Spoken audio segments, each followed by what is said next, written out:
Members of the House, I welcome you to what is the 25th Ordinary Meeting of the 177th Session of the Literary and Scientific Society. Now, after a jam-packed 3 to 4 weeks of socials, events and debates, I hope you all feel revived, revitalised and ready for another exciting debate after a long Easter break and an even shorter, I'm quite thankful to add, EGM, which you have just joined us with. During the EGM, we had members being put to the test, asked various serious questions, and we emerged with our Vice President-elect, Miss Elizabeth Noble, and our Events Officer-elect, Mr. Derry Flanagan. And in the same way that these two candidates stood up here and were put to the test with your questions, it's now my chance to be put to the test by your questions in President's Questions. This is your chance, as members of the House, to ask me, your President, any question your heart desires, albeit there are 2 caveats. There are to be no questions about my politics, and no questions about my sex life, or lack thereof. So, do we have any President's Questions in the House tonight? Yes, Elizabeth. If you were to run for president of a different debating society, which one would you avoid? In order to expand the Literarific, I would take over, because we've already successfully infiltrated Cork Debating Society with President Emeritus Dustin Sparrow. So I would take over the Unhitch for good. That's what I would do. Or immediately abolish it. Either works. Any other President's Questions? Yes, Larry. What's the best Easter egg? The best Easter egg is the massive Cadbury's mini egg Easter egg. That is the best one because it has bits of mini egg in it. Any other President's Questions? Yes, Dylan? Also, the Liverpool was last night. Don't want to talk about it. It was not great. It was not great. I think our season's over. And it's not out. Any other President's Questions? Yes, Ash? What did you have for breakfast today? So for breakfast today, you'll appreciate this as President of the book club. So I read 2 books to inspire my breakfast. The first was Hansel and Gretel. So I ate some good German children. And by that I mean I had a Kinder Bueno. I also read the Bible, and that inspired me to make a cup of tea. Now Bethany offered to make me a cup of tea, but I said, no, you must not make me a cup of tea. Because as the theologists in the room will appreciate, the Bible says that only men must make tea. Hebrews. I feel like I'm in the lion's den with that reaction. Let's not damage my pride. Any other President's Questions? Yes, Matthew. How long do you think you're going to spend in purgatory for that awful joke? I don't know if my terrible puns amount to heresy. I'm not sure. Perhaps you could enlighten me on that in the hub. Any other President's Questions? Yes, Luke. If you were to go into Dragon's Den and you had to propose a business idea, what is the idea? Ooh, business idea. This mainly comes from my annoyance at how busy it is down the shore, which is my local kind of walkway. Because what happens is, I'd be walking there on the cold, rainy Wednesday nights. You know, like in football, you also kind of do it on a cold, rainy night in Stoke. Well, I am in the cold, rainy nights in Stoke, walking down that country park. And then, all of a sudden, over Easter, although we've experienced like all 4 seasons within the past week, all of a sudden over Easter, all these glory hunters come out. When it's sunny, and I'm like, where were you on these cold, rainy nights when I was walking the dog or going out for a run? So I would implement a loyalty card for popular walkways to stop the people from Portrush and Donegal taking over the Ballycally walkway. Any other President's Questions? Yes, Tom? Mr. President, historically in Italy, it was frequent for the Pope to issue a non-expedite, which is to say that any Catholic in Italy, it is forbidden to vote in the upcoming election, and it is an excommunicatable offence. What would you have done if the Pope issued a non-expedite for the Literarific EGM? Probably would have said, is it in the Constitution? Sorry, Leo, it's not. So we move on. Any other President's Questions? Yes? When is the Dene comedy course starting? Well, you're witnessing it right now for one night only. Any other President's Questions? We have Browne at the back, yeah? If you could attend a concert of a band, past or current, which one would it be? Oh.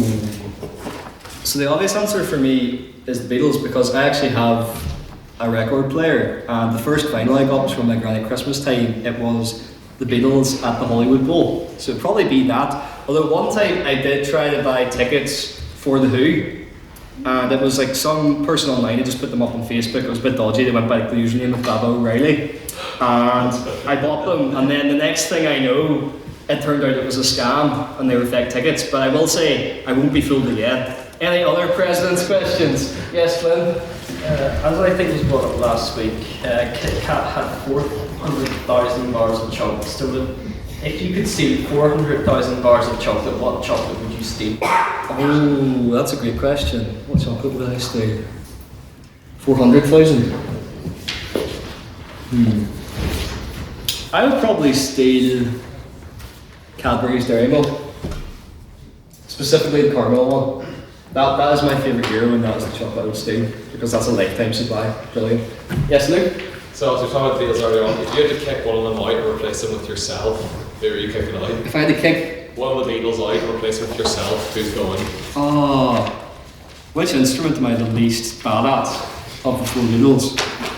I would kick out. I'm going to kick out George Harrison. And I know that might be controversial, but if I kicked him out, that would inspire him to start his solo career sooner. So we'd have one more George Harrison, and then I'd be blagging my way through the Beatles. Any other president's questions? Going once. Yeah, Rachel, have you had your hand up there? No, I think you did. Yes, Rana. Oh, I've already answered that one. One. Like, Ash's question about 6 questions ago. That's like the bad book joke. Oh. Sorry. Yes, Elizabeth? What do you think the best way to have eggs is? Best way to have eggs, and we're discounting the chocolate variety. I think I quite like poached eggs. I think they're underrated. Poached eggs and waffles. Yeah. Any other president's questions? Yes, Rosa? When you say waffles, can you confirm that you are referring to the potato waffles and not the sweet Valentine? Of course, I'm referring to the potato waffles, which are also on the old fish fingers. Any other president's questions? Okay, in that case, we will go on to our private members' business. This is your chance as members of the House to raise anything you've seen in the news recently, anything of particular interest that you wish to gauge the rest of the House's opinions on. And we're having shot up straight away, so I'm going to go over to Rana. I recently learned that alcohol does not fully cook out. When you put it in desserts, even if you simmer it for hours and hours, there's always like 1 to 2% left, which means all the hypothetical questions I've asked before, I was right. I want reparations, thank you. Well, I'm proud to say after all the literary exhibitions that we've had at the Society, this is the scientific one taking place. Congratulations. Ash actually sent me an Instagram reel. That was a diagram of like chaotic good, chaotic neutral, chaotic evil of all the different desserts with alcohol in it. So that's all your work comprised in one, Rana. We thank you for your service. I'd like Henry? to clarify. One of the House's opinions on Max Verstappen's race engineering strategies, is this a sign that Max Verstappen's going to retire soon, or is it just bigger and better things? Interesting, yeah. Thank you. F1 question, Ella? I think people think that their relationship is closer than it is. Like they're not Mono and Lewis, where like Lewis actively tried to get Mono to move to Ferrari with it. Whereas I think that I do think Max Verstappen is either going to retire or go to Mercedes. I can't see him doing anything else. To be honest. But at the same time, I don't know whether GP leaving is actually the biggest. I don't know, I think he's got Andrea Sella's been given an offer from Ferrari, he's obviously going to go because he's Italian. And then GP got a huge offer with loads of money. I don't think they were close enough for GP to not be like, I'm going to take the money and be team principal of McLaren, one of the most famous racing teams of all time. I don't think it's that negative in their relationship. Thank you. We also have members from the Motorsports Society with us tonight. So, yes, Dylan? I think if you listen to Max Verstappen and all the stuff he's been spouting about the new regulations, and then engineers at the window, I think he's 100% going to retire as soon as possible. I know his contract's the next year, but I think he'll try to get out before that. Retirement is imminent? As in, from Formula 1 move on to tour cars. So it turns out that his contract is Verstappen soon. Any other points on that? Any other pieces of private members' business? Yes, Josh. Recently, a top female official in the United States, Greg Phillips, doubled down on the claim that he teleported to a Waffle House. And I just wanted to gauge the House's opinion. Considering that this is obviously a true story, that he has this power, should he share it with the rest of the world in the ability to teleport to a place that serves waffles? Interesting. Well, I don't think he's the only one with this power. I think the Jonas Brothers have this power as well. Yes, Rana? I really,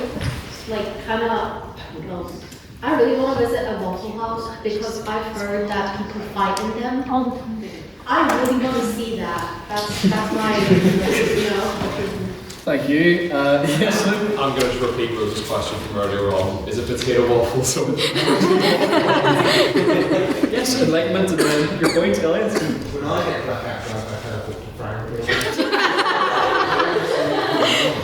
Is that just like a confession? Yeah, that's great. Elizabeth? It's a small segue, but it did make me think of all the specific chains like McDonald's, KFC, etc. Which one do you think sees the most fights like, on a global scale? Rana's hand is up straight away there, yes? the McDonald's in Birmingham train station. Like, specifically that one, nothing else. I love how we're one of the only places that has a security guard at the McDonald's in the city centre. Like that is true pride there. Yes. As a Burmese, I can confirm that is true. There we have it. Yes, CJ? Once again, going back to how violent waffle houses are, I have to say my own answer being raised on Floridian specific waffle houses. Every time I've seen a physical fight between two people, two adults specifically as a child, was at a waffle house. So I can't say I can discount the fact that the waffle houses are violent, never mind that in Florida. Thank you. Yes, Matthew? Actually, a point about Birmingham, not speaking from my experience of Birmingham, but I did it enough probably once into displeasure of living there. And I know Trina Smith is from there. I doubt that there's much positive stuff. But were you saying McDonald's was good or bad in Birmingham? Oh, like I would not step, like probably like, if I was not going to the train station, I would not step like 50 meters in like any vicinity of it. Yeah, that works my point. Yeah, I don't think there's much good in Birmingham. Just wanted that on the record. Thank you. Any other points on that? Yes, Emily? I think it gets like a good rule of thumb though, like fast food is a great anyways, but like fast food in like places when you really need to be somewhere is like abysmal. The only exception to that is at Houston Station in Dublin, like the Supermax there is incredible, and I think, you know, many people who travel through there can attest to that. Thank you. Who needs Michelin stars when you just have terrific recommendations? About the McDonald's in town, it was like the day before Good Friday, and it was on Good Friday. I was trying to get a filet of fish, and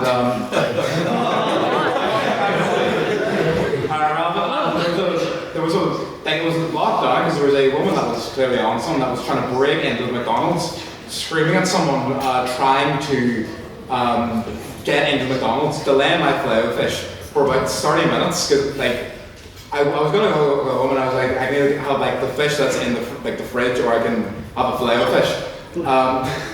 And there was about 20 of us locked because like you know the two doors. They like this woman like whenever like the guard was going to try and open the other one, she just like hurled it towards the other door. And it was, and if anyone remembers well, it was the worst rain I've seen in Belfast in about 3 years that day. And so I think the answer to your question is that it is, you know, McDonald's in town that is probably the worst place to be if you're trying to avoid a fight. I know you can't take my mum anywhere. That lady just sounded like she was a better Catholic than you had wanted to fish for. Thank you. Yes, Ella? The McDonald's in town also closes way too early. Like I know they have to hire the security guard, but you should be able to go to McDonald's at like 3 a.m. if you want to. Yeah. And like it's ridiculous. Like I remember I was at a lyric event last year, and if anyone knew me last year, I was up to other kinds of things. And I remember being in Crown, and it's also less ritual. And according to kind of the event, I ran into a barrier because at work came over me that I wanted to go to McDonald's for clothes, and that's my dedication to McDonald's that I should be allowed to go as well again. Thank you. EJ? This is on Emily's point about the Houston Supermax. I do attest that it is a great Supermax. It's one of the only Supermax on the island that you can get a full fry at 10 a.m.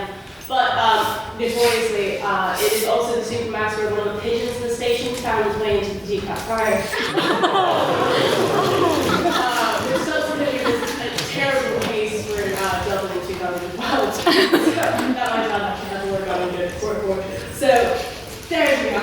bit of tidbit information. You know, you'll never look at that supermarket in Houston and think it's a great place. So. Go. Yes, Ron? What's a supermarket? Yes, Supermarket's a fine establishment. But it was a fast food restaurant set up specifically in Kaur in Galway, which got its name from the fact that it was set up by the German family, hence Supermax, and was actually established in Ireland well before McDonald's. So when McDonald's came to Ireland, they actually sued Supermax, saying that they couldn't have Mac in their name. They subsequently won that court case. So then Burger King in Ireland was calling themselves not Big Macs for a long time. It's a great establishment. If anyone has not been to Supermax, absolutely go. Do not go to one in Dublin. You will get food with it. Thank you. We'll take the last two hands that are up on this. Yes, go on. So on the topic of things being in the kitchen that shouldn't be, back home in England, normally, the KFC there was not one but two different instances of rats being sighted in there. It's still operational, and they were going to actually move it, but then they turned it into one of the first Tim Hortons in the north, I believe, and that before the one in town was set up. So naturally, because of the competition with KFC, my first ever job was in McDonald's. There you go. Thank you. It reminds me of the roar actually when you were McDonald's. Yes. I have one to top it all off in terms of things that shouldn't be in fries, etc. So, not too far from where I'm from in the north of England, there was a kebab place that got raided by the food inspectorate, and their grandma had died a few months earlier, and they found that they had kept the grandma in the fridge and used the grandma as kebab meat. Oh. There you go.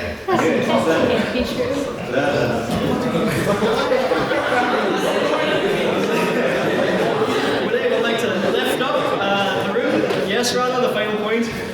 I want kebab places to not be called kebab places anymore. I think it does a disservice to the name kebab, or doner for that matter. Irish, Turkey, or any country in the Middle East that claims the dish, I don't care. They would sue Europe, like as an entire continent, to stop using that name. That's my There you go. There we have it. In terms of using names, Turkey now prefers to be called Turkey. Rana is from there, by the way. Just to clarify, I have a point of clarification, Ryan, about your story. Yeah. Was the kebab served on naan?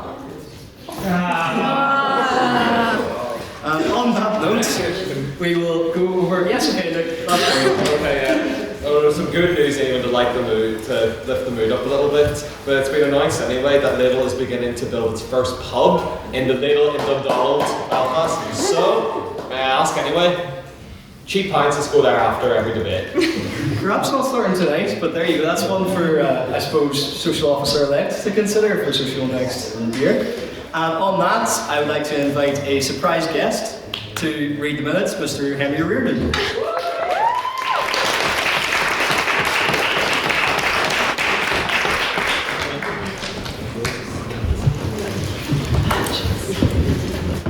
Okay guys, so two clarifications. Firstly, this is my first time doing this, so go easy on me. And secondly, Baker won't be able to make it unfortunately because he's decided to pursue a lifelong dream of going on a TV show called RuPaul's Drag Race. I don't know what that is. Right, okay, so we started off with President questions, and Flynn asked, have you scared off everyone tonight to Daniel because, there was no one at debate, unfortunately, bar 14 very, very strong soldiers. And Owen asked, were you only at Lavery's last night? We were only at Lavery's. You were just not perceptive enough to notice it, to which Daniel just, denied all allegations. Again, we don't really know where the poulet was bar Lavery's. I wasn't there, so I'm not too sure. And then was there anything, again, Ray wrote these minutes and is liable for anything that I say. No. So Elizabeth asked Daniel what he had for breakfast. He said he had a cross and breakfast joke, which was not good. thanks, Ray. I'm sure Daniel's self-esteem needed that. Right. So, to move into private members' business, Hugh talked about the firing of Pam Bondi and thoughts. Owen said that she's still going to be in the administration, just a bit lower down. And Elizabeth said recently someone stole 413,000 Kit Kats thoughts. So I'll try to be a bit organised in handling that. So no one really had anything to add apparently on Pam Bondi, but the Kit Kat discussion was apparently like UN worthy. So EJ was like, oh yeah, that's good, and then Hugh said, I proclaim my innocence. Again, I was there, I couldn't possibly tell you what that conversation entailed. And then EJ said, only know about Lewis due to, again, what was this about? EJ said she only knew about Lewis due to Enola Holmes, but they are both in their early 20s, so it's inevitable that they would not be happy. Okay, alright, that's great. Right, so, vote of prior opinion was proposed by 4, opposed by 8, abstentions by 7. You can see the place was absolutely packed. So, in the vote of prior opinion, the motion falls, and everyone loves juries and hates the proposition. So, on that, right, so first proposition we had Coiler, who basically, I can't read all this, but basically just went on about like judges and how they're all so like smart and intelligent, and how all the jurors are like, you know, stupid or whatever. And just kind of like doubted democracy. I definitely don't have stake in this debate, definitely speak on it. So the first opposition was an excellent maiden speaker, Kyla. She very much framed the pluralism of juries really, really well, and spoke about the difference of having multiple people and peers decide your fate rather than a single person. It was excellent. But that soon changed because then we had EJ, and EJ said, as someone who dropped out of law in her first year, which I did not know, oh my god, you can learn something new every day, that she wasn't qualified to be here, which, you know, I will not comment on. But she went on to tell us that we should stand firmly in opposition to juries on the principal point that no one likes to do jury duty. Then second opposition, Owen O'Neill, was very critical on the policy against David Lammy and his opposition to juries and how they give in to the trends of far-right parties being able to consolidate on democratic power. Divya, the third proposition speaker, then firstly, slimed Ella for 127 seconds before she would speak with an hour's notice, and then said to Owen that that Owen was debating the three of them, not the Labour Party. And then third proposition was me, and then Ray, I'm just going to quote verbatim. She had written down, do you nuke your living room, similar to what Labour is doing to the justice system at the moment? Participation is a civic pillar, and refer to example of the Central Park 5 and the Chicago 7. Then, there's a question from the proposition from Josh, answered by me and Luke in relation to his experience of the Power Eagle. It's very interesting. There was a question from Elliot Dickey on, I can't remember. Question for the opposition from Hugh Child on inconsistencies with the proposition case. And then an abstaining question from Chloe, answered by myself and Luke. So the vote of speakerability was 7 in favour, 7 against, and 3 abstentions, and the motion fell. Can I take a minute as read? Aye.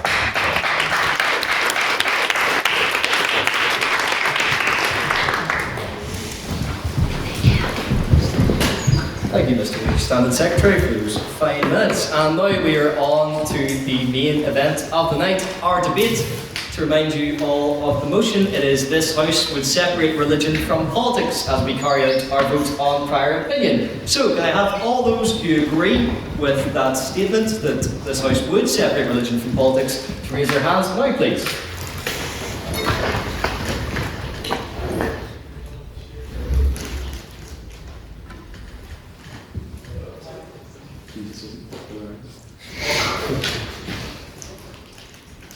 That's 29. And can I have all those who disagree with that motion and would like to vote the opposition on the vote in prior opinion to raise their hands now, please?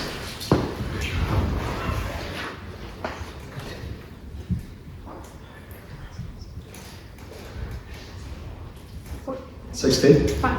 And finally, can I have all those who wish to abstain on the vote in prior opinion to raise their hands now, please?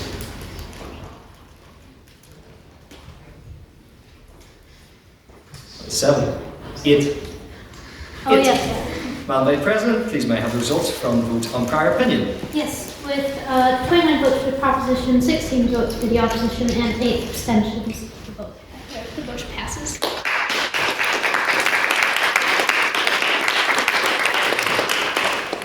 And now a quick explanation of the rules. So our speakers will take it in turns, proposition and opposition, to approach the podium and deliver 7-minute speeches.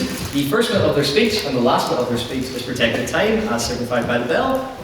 Thank you, Madam Vice President. That means for those 5 minutes in between, they are subject to points of information. This is your chance as members of the House, and their adversaries' chance at the other side of the table to question in real time on their points. To do so, they may put up their hand and shout on that point of information, or POI. It is then to the Speaker's discretion as to whether they accept or reject your POI. Please keep POIs to a maximum of 15 seconds.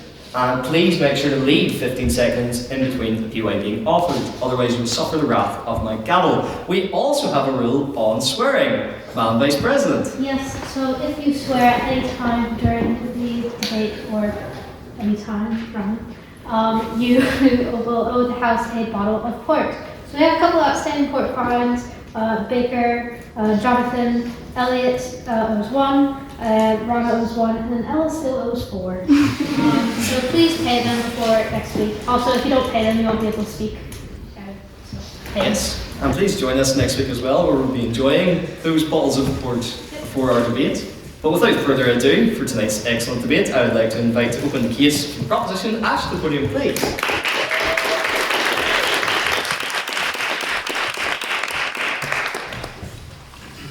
Members of the House, I want to clarify that tonight we are not debating whether religion is true nor whether faith is valuable.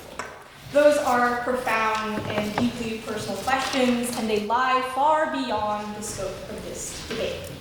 What we are debating tonight is something far more practical, whether the power of the state, its laws, its courts, its ability to punish and compel should be exercised in the name of reasons that every citizen can understand and challenge, or the name of beliefs that only some share. Because in a functioning democracy, laws do not merely demand obedience, they must justify themselves to the people who live under them. They must rest upon principles that every person, regardless of creed, can examine, contest, and hold accountable. Once that stops being true, law ceases to be a collective enterprise and instead becomes the imposition of one worldview upon another. First, democracy requires that public law remain accessible to all. A democracy cannot function unless the people or governments can engage with the laws that bind them and participate equally in shaping the reasoning upon which they rest. That is what gives law legitimacy, not merely that it exists, but that every citizen stands in equal relation to it. But the moment the state begins justifying its laws through theology, that equality begins to erode. Law ceases to speak in a public language and instead becomes an expression of a singular faith-based moral framework put upon everybody else. This matters most when law shapes people's lives in practical ways. Consider the historical blue laws of America, rules rooted in Christian Sabbath observance that forced businesses to close on Sundays and restricted how people could work and live. For those who shared that belief, the justification was obvious. But for those who did not, the rationale was not one of public necessity, civic good, or measurable harm. It was simply doctrine. And that is the central problem. In politics, what matters is not whether something is sacred, but whether it works, whether it harms, and whether it serves the public good. A law grounded in evidence can be tested.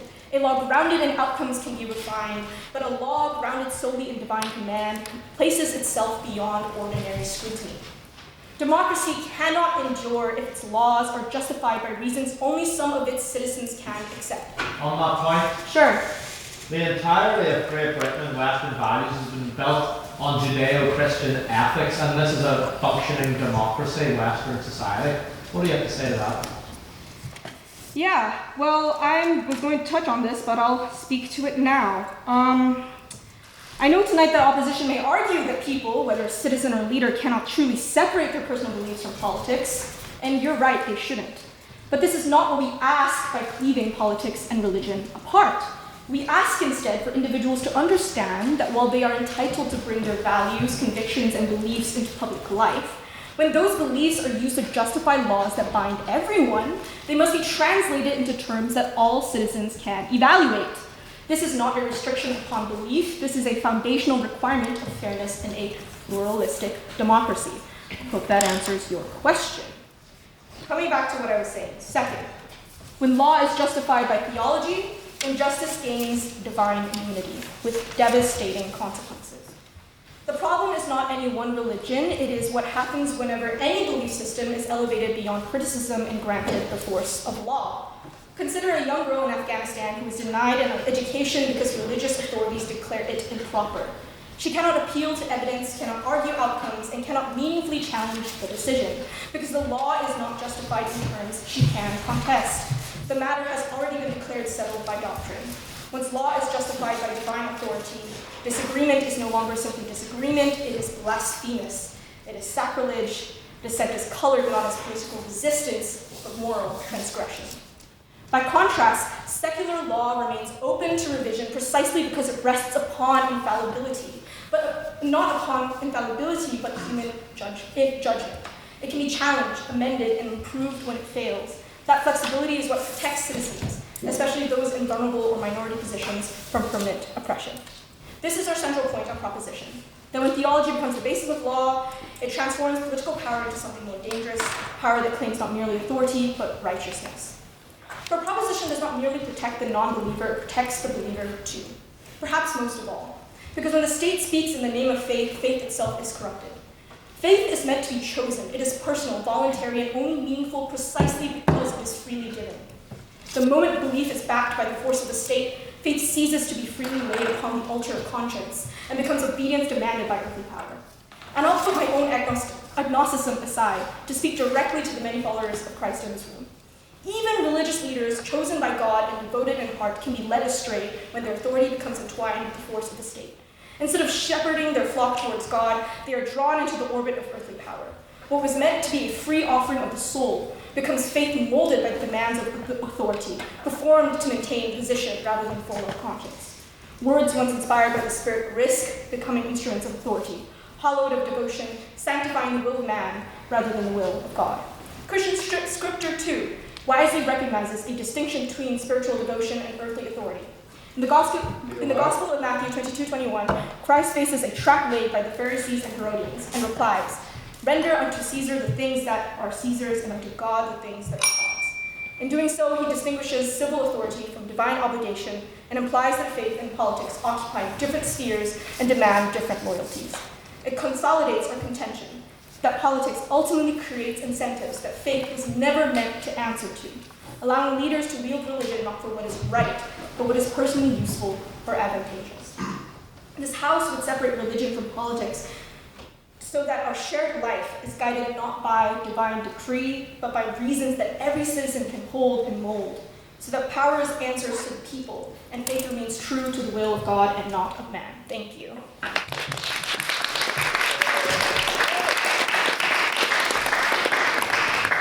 Thank you, Ash, for that very fine speech. And now to open the case for the opposition, I'd like to invite David to the podium, please.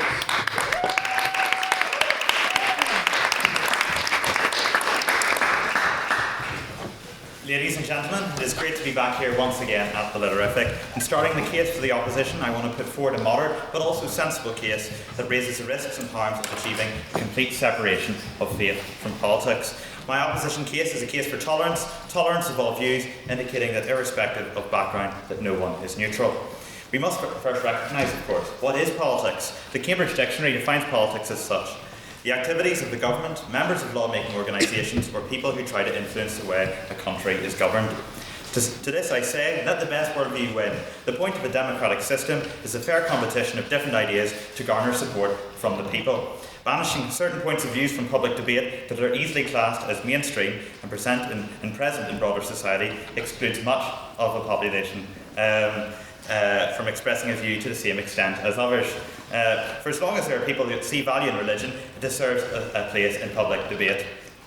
Let us reflect on the words of Napoleon: nothing is more difficult and therefore more precious than to be able to decide. It must be remembered tonight that atheism and similar alternatives are not neutral. They are each their own worldviews. The first concern that I wish to address is the proposition, the risk that comes with removing human freedoms and equality legislation. But first, can I have a show of hands for those that support pluralism? We've heard it mentioned today. Are there those that support pluralism in here? Maybe most people are shy, but we'll keep that in mind. Pluralism is a political and social philosophy where diverse groups based on religion, culture, or ideology coexist, cooperate, and share power within a single society. Now keep that in mind. In the UK, your right to express religious faith is protected primarily by the Human Rights Act and the Equality Act of 2010. These laws protect your freedom to hold, practice, and manifest beliefs in public and private. With this in mind, the proposition of separating religion from politics would have to change and go against this legislation. These laws protect those of various protected characteristics. How are religious views any different and worthy of losing representation? Whenever we think of these rights, we think also that whether that is in dress, in practice, in teaching, observance, whether that's public or private, we have every right to be a witness and represent the views that we see as valuable. There are billions of people in the world that look at religion and see that as something that guides them morally and ethically. Beyond that, we can see the risk that this obviously poses to pluralism. This undermines pluralism if we look and say that religion and those that adhere to it, those views are not welcome. What is the result that we see in other countries whenever there is a separation of religion from politics? Look what happens in places such as North Korea, where faith is banned from public discourse. If we have no faith in our politics, these views are not represented and they are silenced. Thank you. To those that might then point out the established role of some authorities like the Church in England that has a more defined role with politics, this motion is about separating religion from politics, which holds greater relevance to public debate than specifically separating religion from the established institutions. For example, you can support disestablishing the Church of England while still disagreeing with the motion. Separating religion from politics is calling for removal of faith from the national debate. I want to move on to representation. And speaking personally here, when I go off to work in Parliament next year, I deserve every right to represent the views and interests of constituents as they bring forward their concerns, addressed from each of their worldviews. Looking at groups in a pluralist society, it is undemocratic to say that they don't have every right to make their case heard. To say that faith has no place in politics would discredit the dire situation in many countries where faith groups are underrepresented and without a voice. Be that the Uyghur Muslims in China or the 1 in 7 Christians in the world from the persecuted church. We all take for granted the chance to freely express our views in this country. It is not a step in the right direction to limit the expression of views held via a religious framework. This motion may not ban religion, but sets a dangerous precedent, particularly as it limits free political debate if it includes religious ideas. How foolish to suggest that the secular worldview reigns supreme. That in itself is conforming to a somewhat religious standard of ideological supremacy. No, thank you. We must also think then, as we think of the legacy that we have of faith in this country and other places in the Western world and beyond, to those that think religious views should not influence public debate and that religion should not motivate attention to issues in wider society, undermine when faith has challenged the norms and brought greater societal advancement. Faith is a moral compass to many people, thank you, and motivates them to engage in society and act for wider impact. Activism driven by faith has played a major role across Western society, notably in the context of the Christian faith. Beyond that, religion, as I said before, is a major source of ethical guidance for billions of people. I want to bring forward now 3 men that have played in different centuries over the course of history that have each played a major impact on our society and other societies like ours.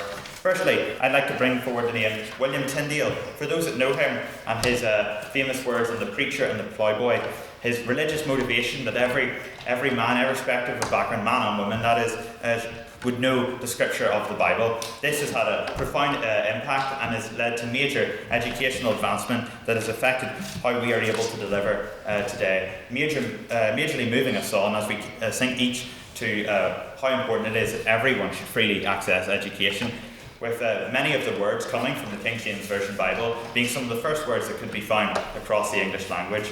Whenever we look and we see, whenever we look and we see what has been put forward and how we benefited from that, we can see such a benefit. As I move forward to 2 other men, I'll briefly mention each of them. When I look at William Wilberforce and the abolishment of slavery, we can see the impact that it has. A man driven by his Christian belief, and there's many that drive politics from various beliefs. He had a life motivated by faith. He wanted to, and spent his whole life trying to abolish slavery, and through that has had profound impact. And the third man I want to bring up is Martin Luther King Jr. Him, as a Christian pastor, wanted to help civil rights in America, motivated by faith-based activism. That is what I want to bring forward today. Religion has done many things in this country, changing the course of history in a positive direction. We do not want to ignore the religious input in future issues in society as they appear. Why would we turn more people away from politics that could otherwise bring their input? I want to finish with this. If you do not take an interest in the affairs of your government, then you are doomed to live under the rule of fools. This is the word of Plato. Why, as we stand on the shoulders of giants, would we want to neglect more people getting involved in politics? And if their faith drives their position, then I want to hear it and see what they can add to political discourse. Thank you very much.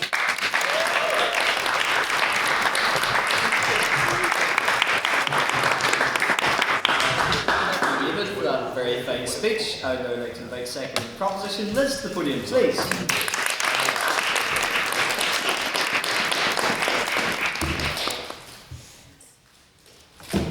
I would like to kick off my debating debut with a quote from the man who is going to save America, the leader of the free world himself, Donald Trump. When he spoke at the United Nations in September of 25, he said, and I quote, "I look at London." I can't do it. Well, you have a terrible mayor, a terrible, terrible mayor, and it's been changed, so changed now, they want to go to Sharia law. Now, the last I checked, the only thing taking over London is overpriced iced matcha. But let us entertain this claim for a moment. Let's imagine that just for a second, there is a universe where Sadiq Khan has taken over London with Sharia law. Now, even in this hypothetical scenario, this London would not stand.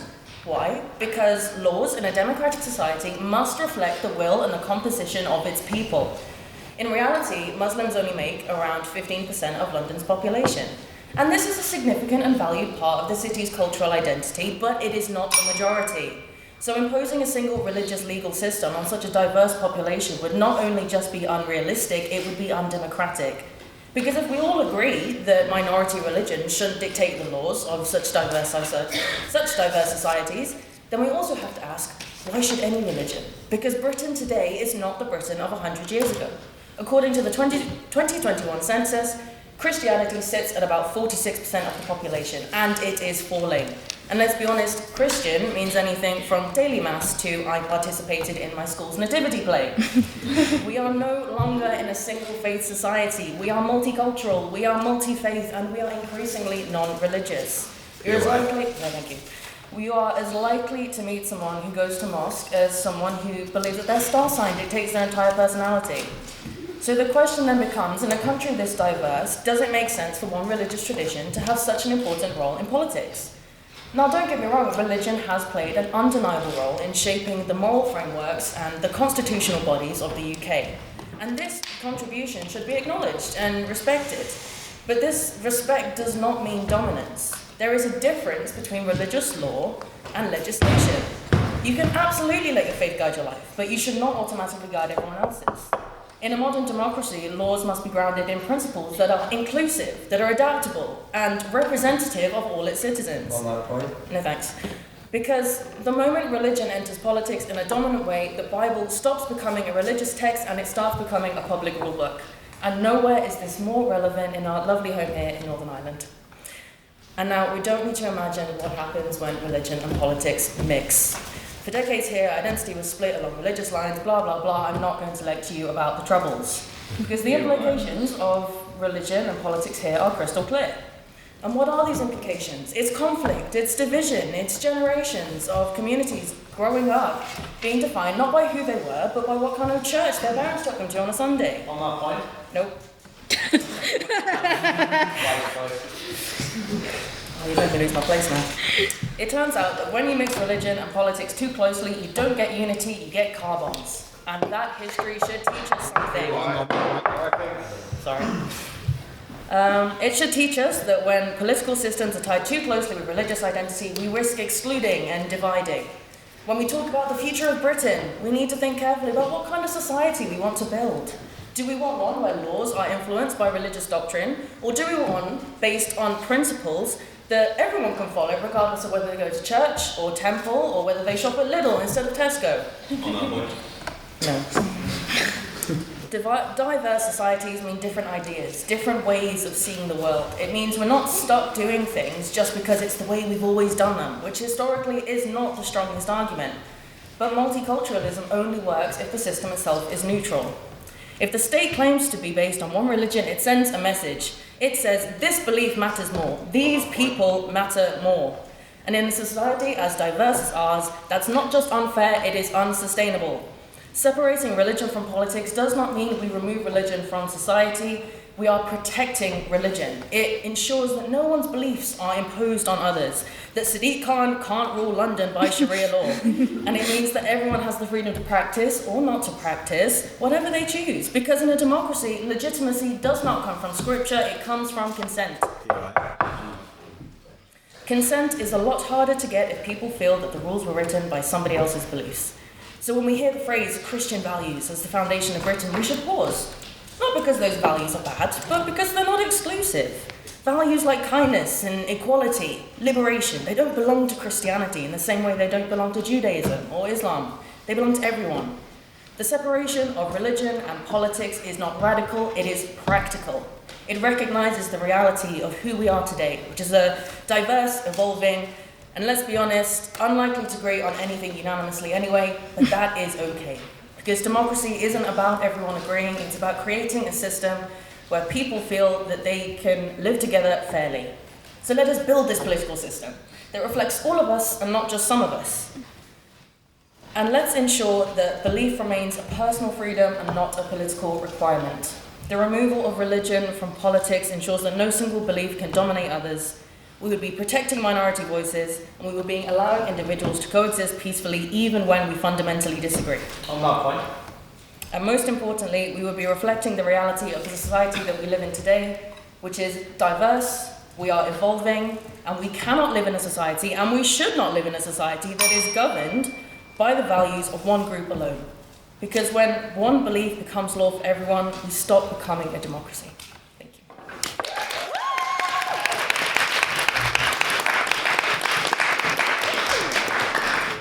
Liz, for a very fine speech. As my second in the opposition, I would like to invite Tom to the podium, please.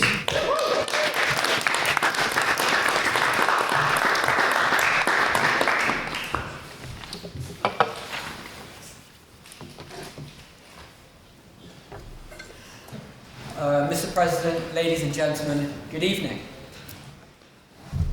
I'd like to take a moment to talk about my favourite piece of fiction, if I may. The Lord of the Rings. Now, I love this piece of art, so you can imagine my excitement as I see advertised the Lord of the Rings quiz, Mandela Hall. How cool is that? So, I get my medieval style tunic, it's like a shirt without a collar, and it was unbelievably based. We sit down a little bit early, we grab our pints. I started talking about how Saruman's industrialization of Isengard is an example of excellent economic policy, it really is. But then we start to see people walking in, fully dressed up with their elfias, their cloaks, their scabbards. And that's when reality started sinking in. We are cooked. Panic set in amongst our fellowship. Owen can attest to that. And it was a disaster. Even though we were well acquainted with the films, by this point we've watched them a few times. That is apart from my girlfriend, who I did force against her will to watch the extended edition of the first two films, 4 hours each. But please don't hold it against me. It is fair and square. She did force me to watch Pride and Prejudice beforehand. But anyway, back to the quiz. So our battle at Helm's Deep. We lost awfully, and it was the greatest disappointment of my life. But that is the day that I realised that religion is not whether you believe in God or not. It is what you orient your life around. Today, I like to do away with the proposition's framing. Religion is not a synonym for theism. It is the integral part of where your philosophy comes from. The proposition, I believe, is quite mistaken today. They have mistaken dogma or ritual for the concept of religion itself. Religion is what you worship. In other words, what guides your actions. Without religion, morality does not exist. Religion is what you hold as your ultimate concern. I'm here to argue today that any moral assertion is the imposition of a religious worldview on another. To divorce To divorce religion from politics is to separate morality from statecraft. I believe in the God of the Bible, but you don't need to believe in him to accept that we, as a society, can establish a perfect ideal of perfect ethics as a perfect goal. That is what God is. To take, for example, the view that you should not murder people. This view presumes that I should be guided by an abstract idea. I should not do this, I mustn't. It's a moral imperative. Then it presupposes that I should avoid harm against others, which derives from the idea that humans are valuable, which derives from the view that there is an order of priorities, a supreme priority for humans. That is religion, ladies and gentlemen. Very quickly, this starts becoming epistemological, which comes, in the end, from a teleological framework. In order for you to have morality, you must have religion. And I'd like to make this very clear to the proposition. I'm not saying that you need to be told by God to be able to strive for an objective moral order. I think morality lies in every heart, in every conscience. Please. If in order to have morality, you must have religion, why aren't every single murderer an atheist? Well, in their conscience they are. They don't believe in God. But I think that's a religious view. In their conscience, they don't believe that they will seek final judgment, and that's why they do it. But that is a religious view. It is a religious view to assert anything about whether a theistic deity exists or not. That is a religious view. But in order to prescribe law onto people, you must have the logical reasoning to justify it. You can't have a moral framework come from nothing. Every society needs a religion. And it's open to question which one we pick. Do we pick a religious worldview that is anti-freedom and dignity, or do we choose the good? That is a question open to everyone. Let your conscience decide it. Let your hearts reflect on it. We need to pick one, because laws aren't random. POI? They come from morality. Morality isn't randomness. It comes from a philosophical worldview that cannot be separated from religion. Sure. Thousands of lawyers across the bar, and I'm sure over here as well, are atheists who say that they're not qualified to make judgments on law because they don't have a religious standing. I think that's quite ridiculous. I think what you order your life on is your religion. What you worship, what you hold is your ultimate goal. Right? That doesn't necessarily need to be the following of God's will, or the God of the Bible's will. It can be anything you decide. It can be what your conscience decides it should be. But that, in the end of the day, is a religious view. Politics is about how we together, as a society, operate, and what rules we apply to it. And it's all held up by this chain, anchored by epistemology. How do we know what is real? POI? Then religion, no thank you. Who are we? Where are we going? What is our purpose? Then philosophy. Given my religion, what rules apply? What rules are important? And then morality. The product of the chain holding the society up. To cut the chain at religion is to watch everything fall into the abyss. Please. So during your speech anyway, you're talking about an idea of politics, but you haven't explained properly religion in politics itself. You're just talking about grandstanding ideas. Well, politics is lawmaking, it's statecraft. And any law is the imposition of a moral framework onto people. Right? That moral framework must come from a philosophical worldview. And that philosophical worldview must come from religion. The chain I just described. If you cut it at religion, everything falls. Whether you worship Lord of the Rings or whether you worship God, this debate is not about that. It is whether we want a society rooted in a logically established moral framework or not. For these reasons, I beg to oppose this motion. Thank you very much.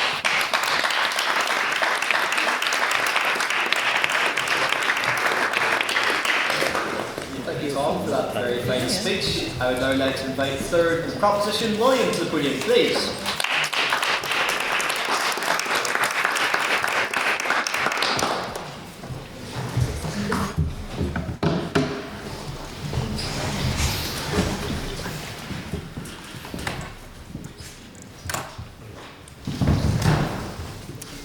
Shalom, my sugars. I'm probably going to say some sacrilegious things, so you have been warned. Anyway, I want to start with Mormonism, right? It's a great first example because we can all agree on it being ridiculous, right? Blackness is a curse from God. Good excuse to have no black people in your church. There's a clip that asks a Mormon, would you rather drink coffee or go to war? And he was like, well, I'd go to war. Drinking coffee is, I'm allowed to drink coffee.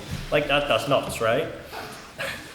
But specifically, how did Mormonism benefit Joseph Smith, the founder and probably the most successful con man of all time? Yeah, man, I'm translating our holy text from these golden plates. You can't see them, but it's all in there. And now I get to sleep with your wife. The Doctrine and Covenants is so blatant. You've got lines like, church members must give Smith money or be cursed. The church must build the Nauvoo house at a place for Smith and his kin to live for generations. There's a bit that's like, God told me to tell Martin Harris that Joseph Smith gets to decide how all his money is spent. Like, this one specific guy God had it out for. The entire religion is structured around Smith getting to do no work and sleep with any woman he wants. Smith and his fellow heads at the top benefited greatly and continue to benefit. Well, he's dead, but like the people in Paradise benefit from this cult in Utah. Brainwashed from birth, and if you leave the religion, you go to outer darkness, which is like super hell. Very, very convenient, right? But let's extrapolate that concept and realize it applies to every religion across time. You just treat it with a bit more gravitas because it's like thousands of years old. Just take any religion and think about how its doctrine benefits the people at the top. Christianity began as quite an emancipatory movement in the Roman Empire, but as it grew and became the state religion, it adopted and supported the very hierarchies it once challenged. And a lot of Christian doctrine is very convenient for keeping stability in the monarchies of Europe, with the divine right of kings and all that. But in the wealthy classes too, like I always say, it's very convenient that the 7 deadly sins are what? Greed, gluttony, pride, sloth, envy, lust, and wrath. Wrath is fair enough, but for the rest, imagine you are a dumb, illiterate peasant from Saxe-Lauenburg in the 1600s, and you see your lordship has a massive feast, and the clergy are there, friars and priests engaging in sexual dalliances with harlots and raucous debauchery. They're greedy and gluttonous and lustful.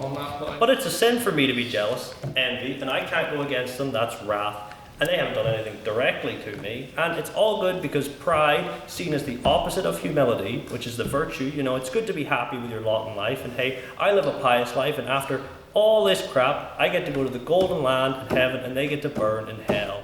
You'll get pie in the sky when you die. That's a lie.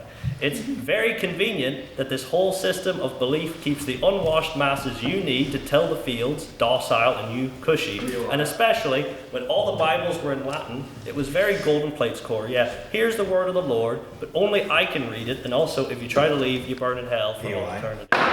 And this worked for ages until the Bible got translated and distributed with the printing press. And everyone went on, hold on a minute, but even then in the so-called Reformation, it was mainly the princes of the Holy Roman Empire who were like, I'm sick of having all my peasants pay tithes to the Roman Catholic Church. All the peasants should just directly pay me. And that's kind of what happened. But for you, Mr. Saxe-Lauenburg, you realize, hold on a minute, this is the same shit, different master. And you start a war, you start the Great Peasants' War of 1625, and what happens? 300,000 of you die because you're serfs, you have nothing, and you get smoked by landsknechts and knights. Famously, Martin Luther, who was all for reformation of the church to his benefit, published a pamphlet titled Against the Murdering, Thieving Hordes of Peasants, wherein which he said, aristocrats, please put down the rebels like mad dogs. Like, whoa, guys, I just wanted to get paid more. I don't want to upend the entire social order of the Western world. And obviously they failed and died. And the grapes of wrath were not to be harvested for another 100 or so years. Go ahead. You're describing many examples of where Christian religion has been, as you said, badly interpreted and badly executed, right? And morally evilly executed. But that's not attacking the religion itself being introduced. Sorry. But it doesn't really matter true belief of a religion. What matters is how it's being applied as government and enforcement over people, and that's kind of the main point here, because that was all just Christianity, right? Because you're familiar with like Islam is the same, like a BB, I got a kiss now, you're an apostate, bro, bismillah. What's that? Like shisha is haram, but like who cares, you know? Sweet decadence and like Jannah and Jahannam. It's Abrahamic. It's very similar to Christianity.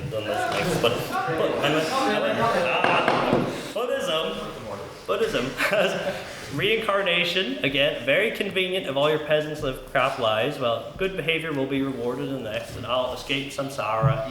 You know. And meanwhile, the land of monks were living it up in the old Tibetan Empire. The mandate of heaven in China is a funny one. Because when times are good, heaven has our backs, but like, oops, the Yellow River flooded, and now we've got to kill the emperor, and if you succeed, heaven willed it. And then, like with the Han and Ming dynasties, commoners rose to emperor as a result, because the divine mandate was decided by merit, and in doing so, gained divinity. But the divinity is not ordained by a traditional, like, Abrahamic God. It's more an extension of Confucianism, which I would say is less religion and more a moral philosophy. There's no God, there's no direct mandated worship. You're not bound to it as it existed in tandem with Taoism and Buddhism. But, like, I need, like, 7 hours and not 7 minutes to discuss the religiosity of Confucianism.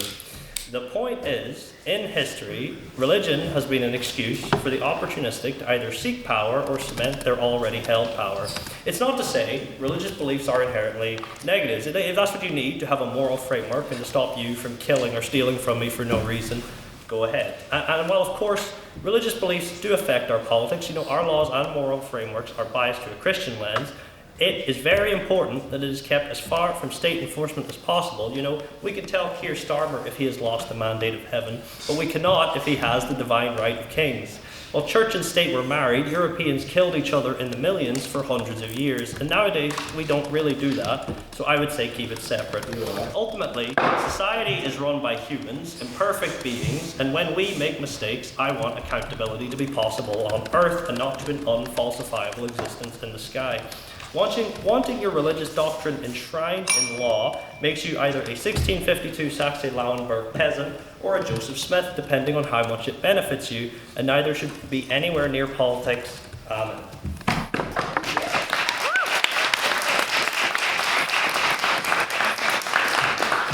Thank you, William, for that very fine speech and generous support donation. I would now like to invite third on the opposition, Jack, to the podium, please.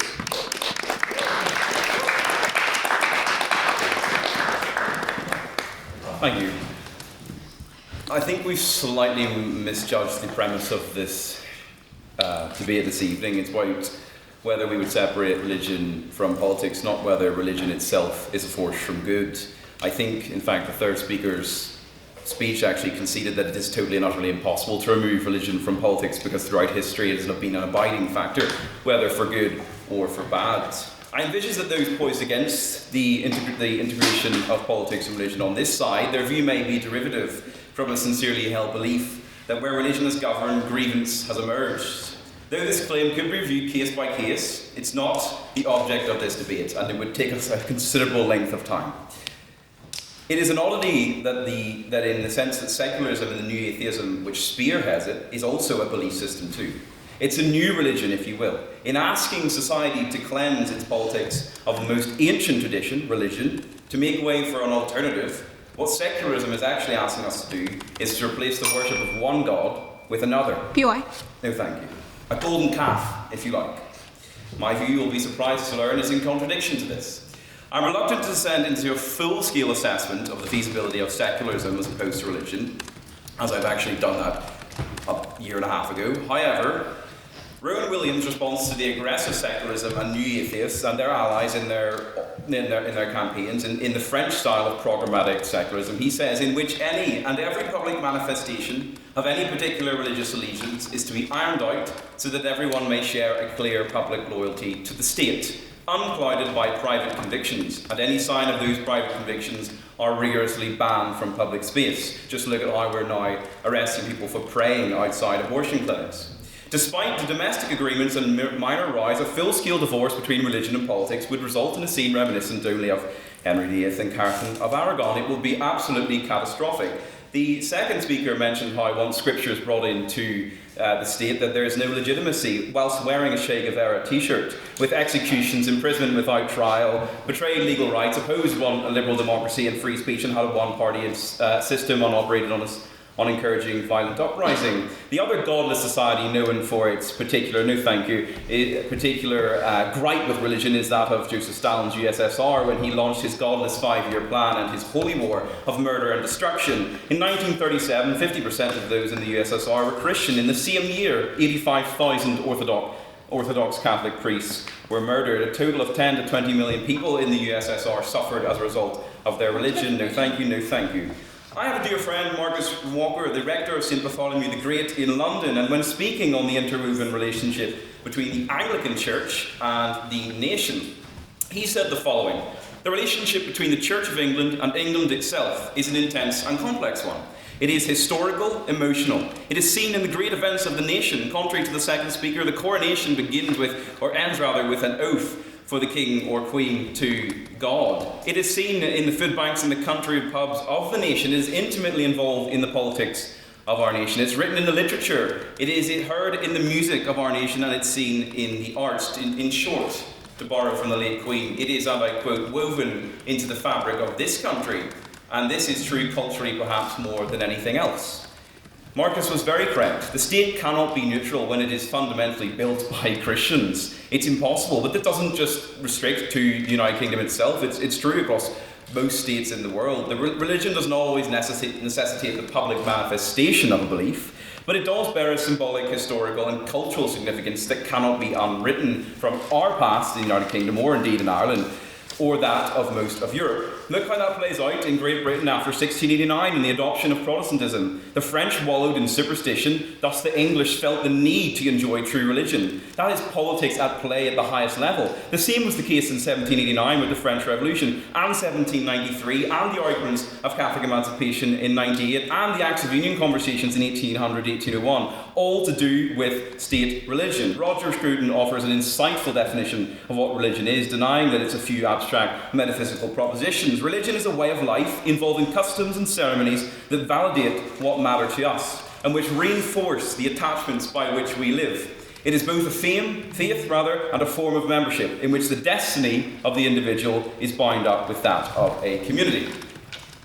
Scruton's definition of religion, and indeed the premise of our opposition, that the two are not inseparable, can be witnessed not only in the annals of history, but as we are currently debating right before our eyes in the House of Lords. Just look at Ken Ledbetter's assisted suicide bill. It serves as the perfect example of how religion will always trump the politics of the day. Faith directly informs religion, or rather, faith directly informs our politics. We have witnessed peer after peer rise to their feet in passionate opposition from across the political spectrum. And that's all religious denominations and none, because you're still adopting a belief system. They pour their heart out in the chamber against the bill because it is a fundamental contradiction to their religion. Why is this the case?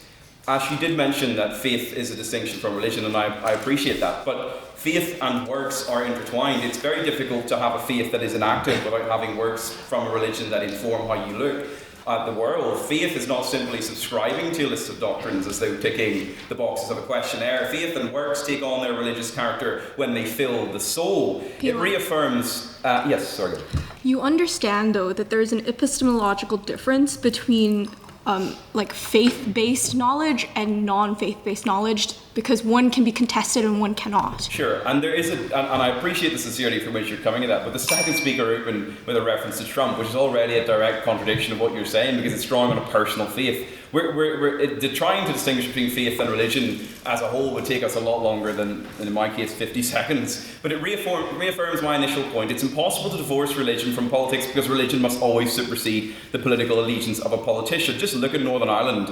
We could run through countless examples. Gordon Wilson's decision to forgive the IRA for the senseless murder of his 19-year-old daughter in 1987, or it could be the Irish Proclamation drawing on God, or the Covenants drawing on God too. It could be the Christians who endorse the agreement using Matthew 5:9, blessed are the peacemakers, or the Christians who oppose the Belfast Agreement using Matthew 10:34, I came not to bring a peace but a sword. It doesn't matter whether these are right or wrong, it simply affirms the point that I am making, that you cannot separate these things. For good or for bad, religion will always be there. Just think of the Asher's cake scandal, which is more relevant to all of us. It doesn't matter whether it's good or bad. At every single point when you push someone, the instinctive allegiance to their religion will always come out. And that can be vulgar, like throughout history have we seen, or it can be very, very positive. I believe I'm finished, yes? Thank you very much.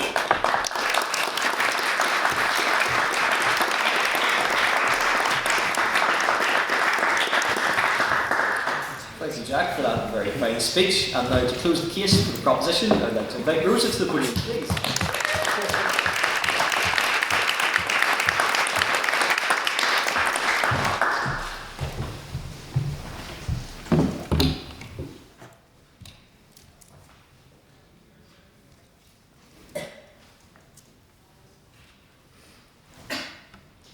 Before I begin, I think there's been some ignorance on the side of the opposition, some willful ignorance as to the distinction between something that is provable, something scientific, and something that you have faith in, which I think is culturally acknowledged to be part of your religion. For example, I can see with my own eyes that if the gas prices go up, it is harder for me to get where I'm going. And I can see that if I take public transport instead, and if I'm following politicians that support public transport, I will have an easier time of it. My life will be improved. That's something provable. That's something that we can see the results of. And we can conduct studies, and we can conduct surveys, and we can see what is best for our citizens of our country. And politicians can use these studies to then inform their governance and inform the laws that they wish to implement. However, something that you have faith in, something that you believe in, which is what I would think of when I think of religion, is something that cannot be proven, such as the belief in a God, or belief in, say, having sex before marriage is wrong. That's something that we can't really prove has negative connotations across the board, but something that a lot of people believe in themselves to be wrong, and that's okay. That is for their belief. That's what they want to do with their lives. And now that I've got that out of the way, I'd like to start with a little story. So as anyone who has taken part in a bee competition or spar will know, the info slide in that context is our gospel. It is our Bible. So while spectating our recent duffering competition, I paid close, careful attention to the exact wording of the small paragraph that was provided. And for those who weren't there, there was within it a line, as is strangely reminiscent of our current debate: God created the world for the purposes of this debate, or something to that effect. I might not be remembering the exact words. I was shocked to discover, as the debate progressed, that I was in the minority in interpreting this to mean that God had created the world for the express purpose of allowing us to conduct this debate, and not that for the purposes of this debate, God created the universe. One little line, and through the quirks of the English language, both explanations could be argued as a literal interpretation of its words. It just ended up being that the God who wrote this Bible, our Henry, was able to descend from above, and that the judges could divine the correct interpretation. And that one was more widely agreed to be the correct interpretation. Ash discussed how state enforcement corrupts faith by turning voluntary belief into compelled obedience. And I want to go even further. The proposition may try to redefine what has been culturally understood to mean religion for hundreds of years. But I think it can be agreed that in the context of this debate, religion is a person's spirituality, their faith. And in this country, in the context of this island and of this country, Christianity is the religion which we most often find informing our government's decisions and our state's laws. And to act otherwise is to not truly engage with today's debate in the context of today's world. But no matter your religion, in using, as a politician, your personal interpretation of your Bible to inform your agenda, you are claiming to know the one true interpretation of the word of your God. And you are pushing it onto the citizens that you are supposed to represent. Go ahead. What if someone is elected on the basis of their Christian beliefs or religious beliefs and their constituents consent to those beliefs as well? I'm so glad you asked. I actually discussed this later on in my speech, and I'll move on to that now. Because it is true that you cannot truly separate your political beliefs from your religious ones, and that may be the reason that someone chooses to elect you or chooses to vote for you, because they are, after all, consciously or subconsciously baked into how you see the world. And I think we've already acknowledged that that's not always a bad thing. I think we've been referencing that fact throughout our debate as our proposition. But we can see,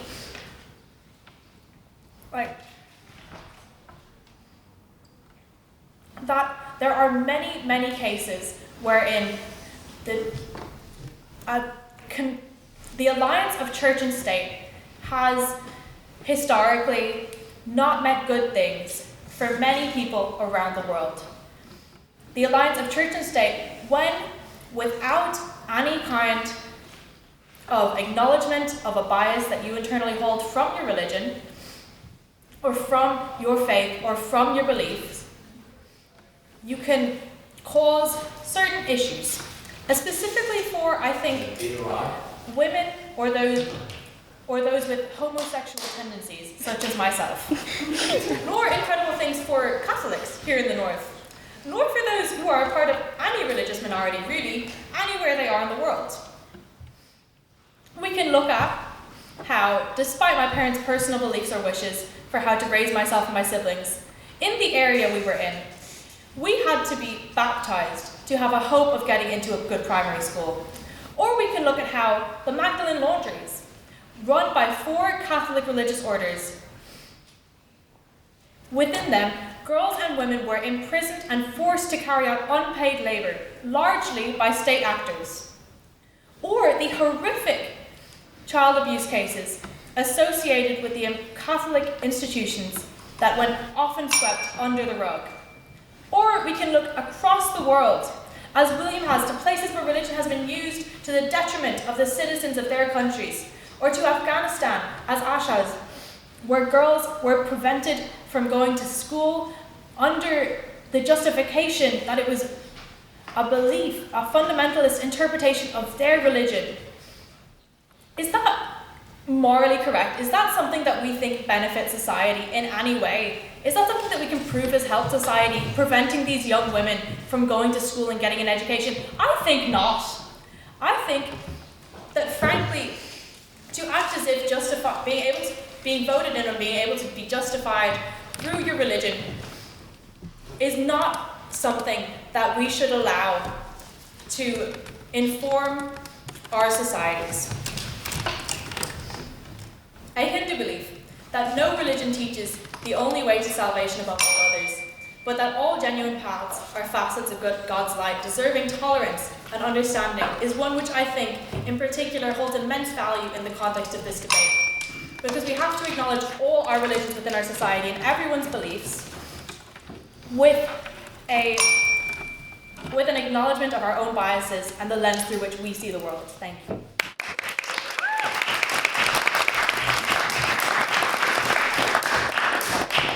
Rosa, for that very fine speech. And now to close the case for the opposition and the debate as a whole, I would like to invite James to the podium, please.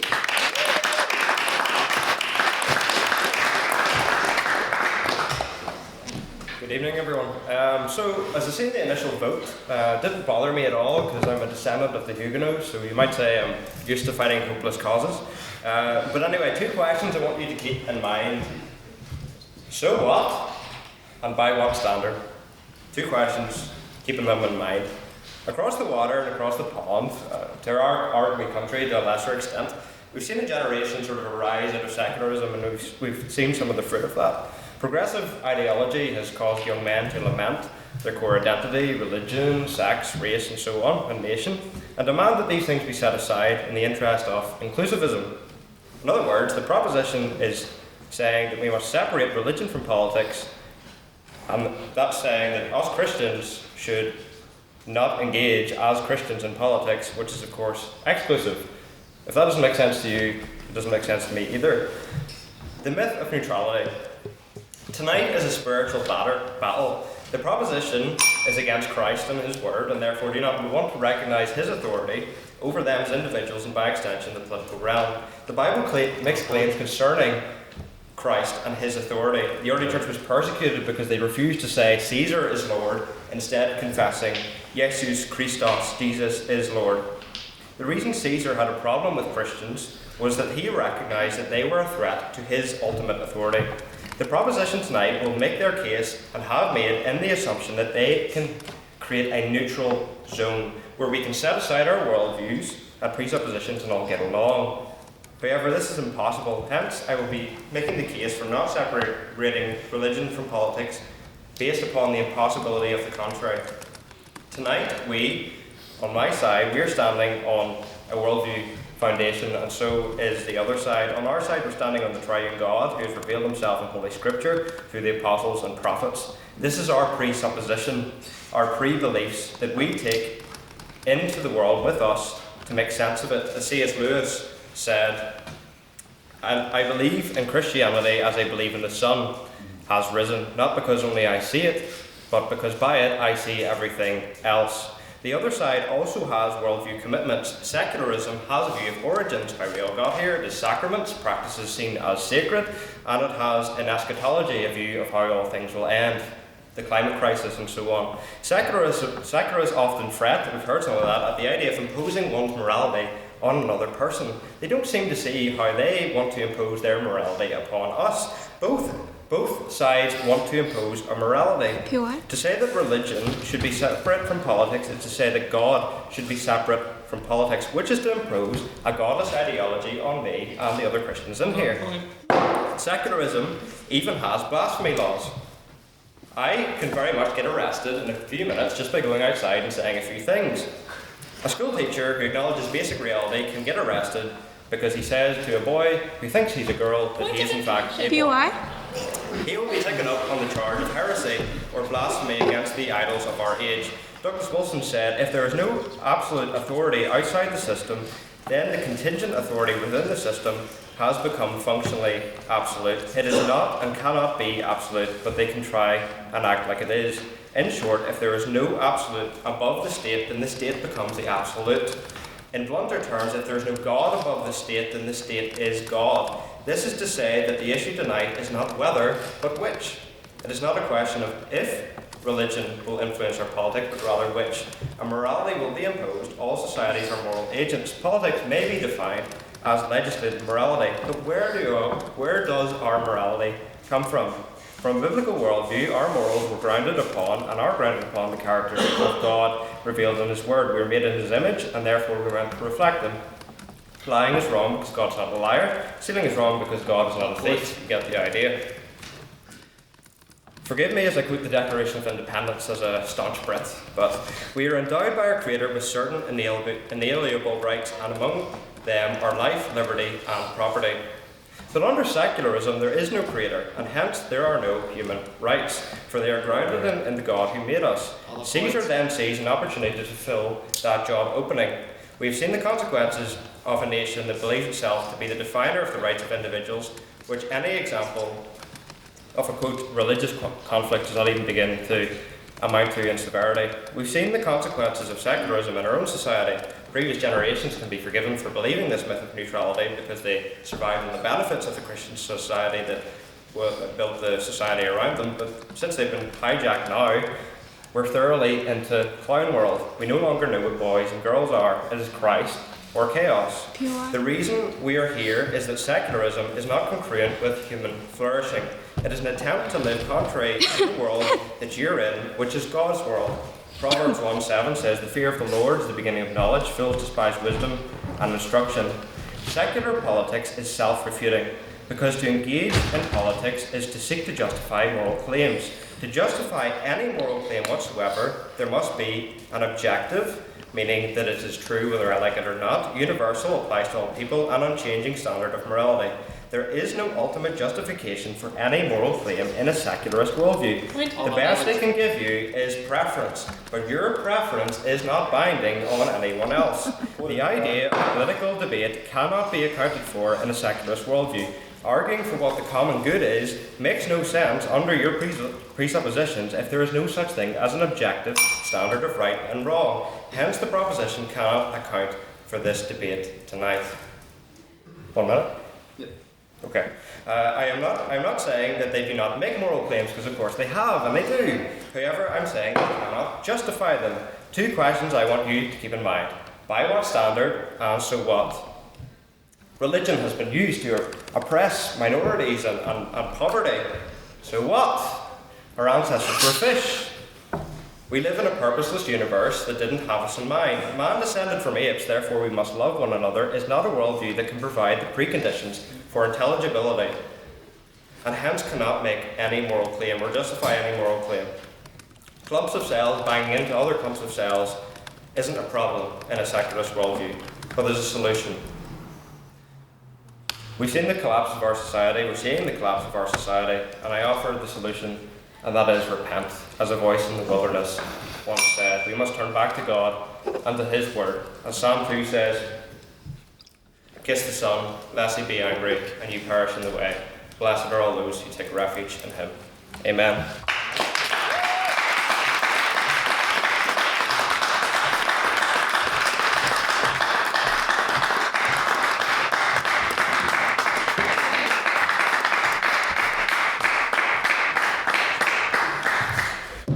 For a very fine speech, and to all of our speakers for it's been a divine debate. However, we are not quite out of the woods, or rather off to the woodworkers just yet, as it is now time for questions from the House. So, do I have any questions for the proposition first? Yes, I'll go with you, Josh. Citing Antonio Gramsci, considering that there was a lot of critical theory that was I could see the underlying of. Given that governments act on social consent through elements like religion, just as much as coercion through things like laws and enforcement of laws, the social pros would probably see another cultural force similar to religion that would sort of try to enforce that hegemony. And given that most likely something's going to replace, is there a difference would there be a difference if religion and politics was secularized, if something else was just going to replace it? Thank you. So, from the proposition. So I think the point that we're trying to make here in proposition is not necessarily that every secular government that exists is perfect, or that secularism is not infallible. In fact, we argue that it is based on the fact that humans can make mistakes and can be fallible. What we distinguish is that religion, or when politics and religion are so closely intertwined, or specifically when laws are based in theology, it's impossible for us to challenge them in a way that is equal, or based in something that we can tangibly assess, because it's decided by something divine, or the realm is out. So that's why we reference the epistemological difference between faith-based knowledge and knowledge that's grounded in more secular / a-religious beliefs. And that's not to say that people can't be guided by religion in the way that they make moral decisions, but to say that someone is necessarily making a religious decision because they're making any moral decision, I think is a gross framing of what morality is. So yeah. Thank you, Ash. A response from the opposition? I disagree with the idea that religious people. I think it's a simplification of what religious views, not just religious views, but Christian views are generally, right? Which is Christians don't just derive their political views just because the Bible said so. I think that's a simplification, right? And I think that's overlooking the fact, which is that religious people have a logical chain in which they derive their political views from. It does come from a tangible assessment of what is morally correct. And if you don't have a religious view that underpins it, there can be no tangible assessment, because your idea of what is morally correct is as equally valid as mine, which I think you need to develop a little bit more why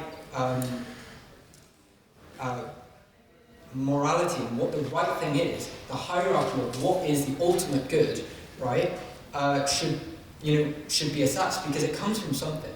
right? And I think this secular view, which is a distinction from maintain neutrality to everyone that is in the population, I think that is a religious view in itself, because it comes from the idea that people are valuable and they're rational and we should trust people, and I think that's a religious view in its core. Thank you, Tom. A question for the opposition. Yes.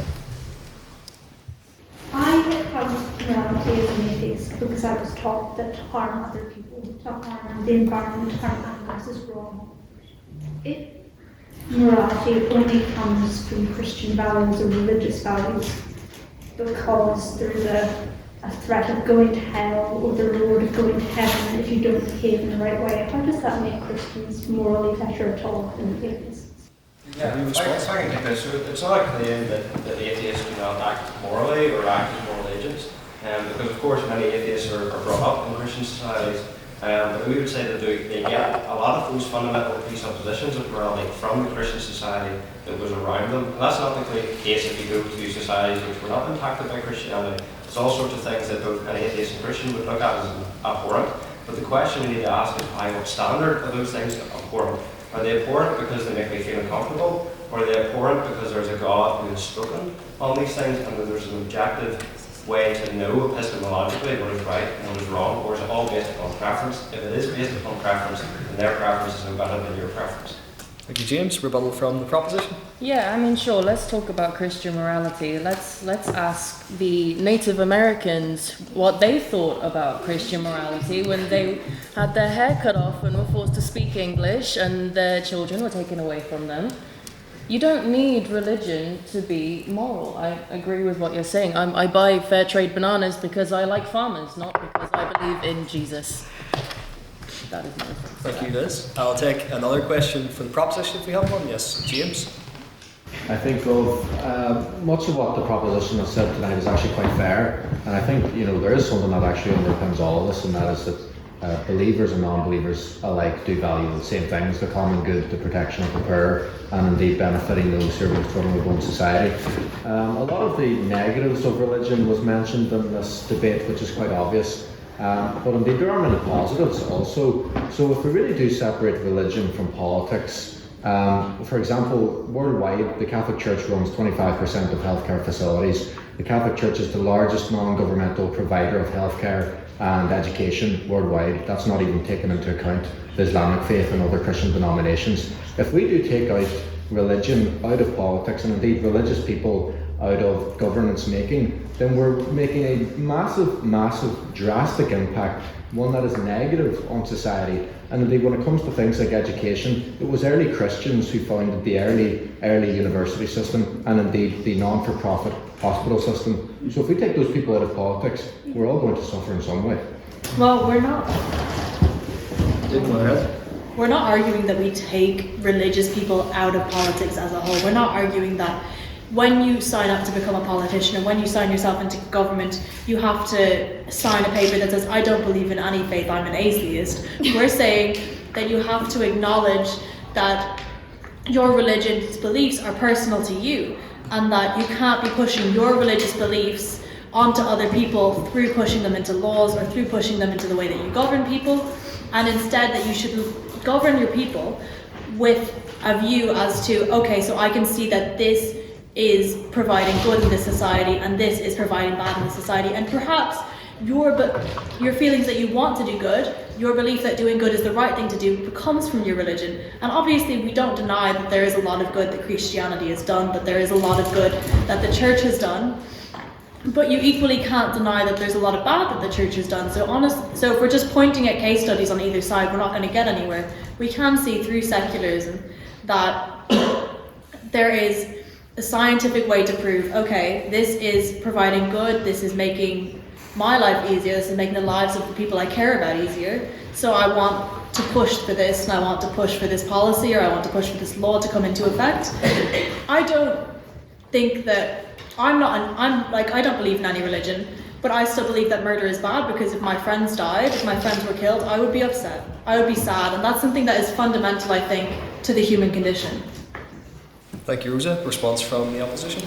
I fear with this motion that there's been a lens where it's been looked at that is this debate arguing which is better, a secular worldview or a religious worldview? I think when we do look back to the motion and the title, this House would separate religion from politics, we have to think of, maybe with what I mentioned earlier about pluralism, that we can understand and take benefit from listening to a religious worldview. It doesn't mean that we necessarily have to adopt it in its absolute nature and neglect others. If we think of it in a democratic sense, when all worldviews are presented in democracy, we give choice over which values to accept. So if you had a politician of any religious faith, they might have their own values, and they sometimes might act with their values influencing their politics. But that doesn't mean that they always should act in their own wishes. If we think of religion in politics, you can still have it there without it always being treated as an absolute. Like if you had someone that recognised and was able to bring some arguments towards, that is still religion in politics without those arguments being taken on board as legislation. So I think whenever it was mentioned by one of the speakers in the proposition there, this wouldn't take religion out of politics. If the title and the motion is called "This House would separate religion from politics," that is taking a religious view out of politics without necessarily saying that all politics has to be, from an opposition view, governed by religion. So I think that there is the importance that you can still have a pluralist system with religion in politics, but maybe not religion dominating it fundamentally or through a form like that. Thank you. Thank you, David. Do we have another question for the opposition? Yes, Ellie. So it was mentioned before that basically anything you follow dogmatically counts as a religion, therefore, through that logic, philosophy itself is religion. And nihilism is a philosophy that, life has no purpose in itself. Do you essentially believe, for the sake of your argument, can you recognise to me how nihilism counts as a religion by itself? Yep, so nihilism is a worldview. So if we want to separate, to be fair, religion from worldview, if you want to make religion as like a subcategory of worldview, if we can just say that all people have a worldview and nihilism is a worldview. And my point really was saying that nobody is fundamentally neutral. And so when we enter into discussion, should we separate religion from politics, and sort of the assumption is that there can be a neutral zone. But Christ says that you're either with me or against me. There is no fence sitters, and the devil owns the fence. So that's what we're saying. Thank you, James. Rebuttal from the proposition. Okay, I want to settle this once and for all. You can have a moral framework that exists outside of religion, because necessarily, if secularists who have a moral framework, by definition, operate one that is outside of a religious view. So in the same way that religion is a subsect of worldview generally or beliefs generally, you can choose to exercise within your politics religion or not. Why we say specifically to separate religion from politics is because when people make a claim in regards to religion and why something is right, it can be very difficult for us to equally challenge them if we don't share those same beliefs. And when we say to separate religion from politics, it's not necessarily that people can't use religion to guide them or influence their decisions, but when they make a claim, it needs to be accessible to people so that they can rightfully challenge it. And they can challenge it with different worldviews and different moral frameworks. So for example, I'm an emotional ethicist, so I believe that fundamentally all morality is just an expression of an emotion. But some people are utilitarians and people operate under different philosophical moral frameworks. And to suggest that any moral framework is an exercise or expression of religion, I think is a misunderstanding of what it means to be religious. To be religious is to make a dogmatic claim about where morality comes from. And some people don't even believe that necessarily to be the case. They can be humanists, they can believe in other things. So I think it's a bit of a squirrel to then claim that any expression of any opinion must be tied to some type of religion. No, that's not necessarily the case. I think we fundamentally understand the House, what it means to have an a-religious belief, which is, yeah. Thank you, Ash. And now it's time for our final question, which is an abstaining question. So just for the members of the House, this is a question put evenly to both the proposition and the opposition. You may have heard of Hammurabi's code, Lex Talionis.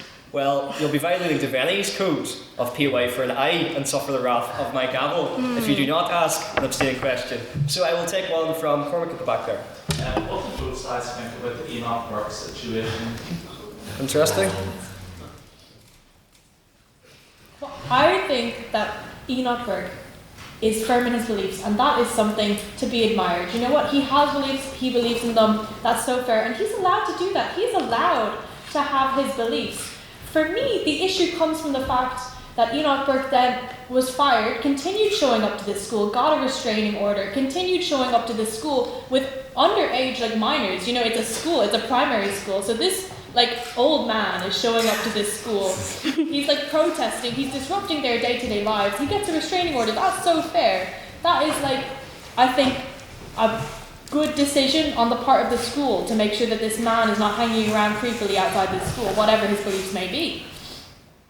And that is why he continues to, and that was why he was arrested. That's why he's in court, because he violated a restraining order, not because of his beliefs. And I think that that's something that people either intentionally misconstrue or get mistakenly, because that's how people have explained it to them. But he's not been arrested for his beliefs on trans people, whatever my beliefs may be about trans people, whether they align with his or not. I think that that's besides the issue. The issue is that he got a restraining order. He violated it. He is in court for that, and he continues to violate it. And he continues to say that he was right for that. Thank you. A response from the opposition. Yes, I agree with much of what Rosa said there, and there's one thing which wasn't right for Enoch Burke to have originally have faced the difficulties with the school, but I don't think that the opposition side is saying that they agree with Enoch Burke's actions following that point. There's many things that himself and the family might have done that would annoy a lot of people that would have originally been sympathetic, and the case has blown much beyond what it originally was, what some might say for, let's say, clicks on social media.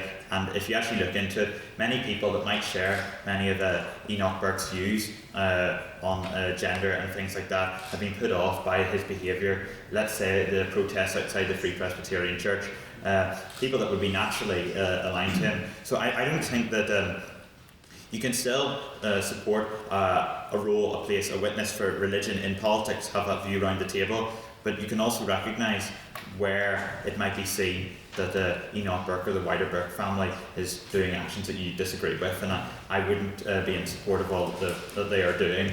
There's maybe elements where you might have originally, with little information, been like, or you see a short video, it goes, that looks shocking, why have they been treated? But when you look, as you're saying, back into the whole story, there's a lot of actions that when you watch these short videos, you don't see the context behind them, and then as you talk about allegedly breaking these restraining orders on schools or things like that, if you do see things where you can't side with the Burke family. Thank you, David. I'll take one more if we have one. Yes, sorry. Thought both proposition and opposition spoke very well, but I think they're missing one core detail to do with emotion. So it's separation of religion and politics. It's clear that religion and politics are both connected, but both sides only focused on the dominance of religion within politics. However, there was no critical engagement with political dominance within the church. I'm thinking back during COVID, the imposition of masks during COVID in churches. You could say forcibly had to wear them. So it's like a double-edged sword. So I'm just wondering on both sides why no one brought that up with the state imposing on the church. I'll start with the opposition this time. Well, I think it's a fair point. I think that society and religion are so intertwined; they are inseparable. Many people's conscience derives from their religious worldview, and we can't betray that. We can't betray what people believe in their hearts. We live in a democracy after all.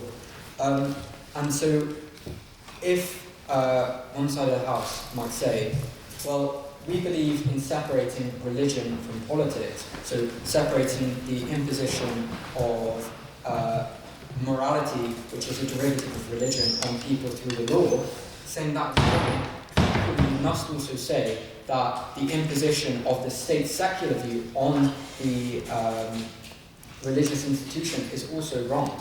And I think that's quite, well, you need to say that that's right as well, and I think that's wrong. I think that